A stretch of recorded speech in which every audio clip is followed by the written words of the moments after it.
新德市一个12月要举办国际正出名的 Open House 活动，就是伫咧48点钟内，甲平常时正罕得开放的空间开放予民众来参观，包含着私人的徛家工厂的厂房、甲艺术家的工作室等等，目的就是要互大家了解到建筑的历史，甲一个城市的故事。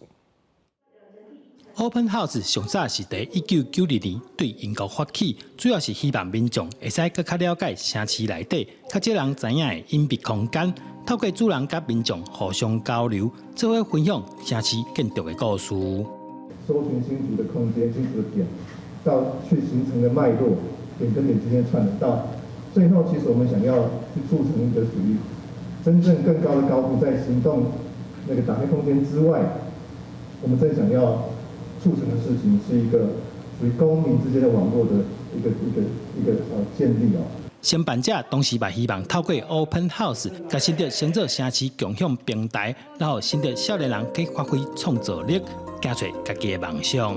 新竹的科技力、文化力以及创造力哦，都是我想能够透过打开新竹这个国际级的活动，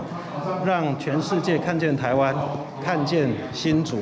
新德市是世界第47座、亚洲第5座举办 Open House 认证活动的城市，按算开放超过60个秘密空间，让民众重新熟悉这座城市。记者杜君豪，新德报道。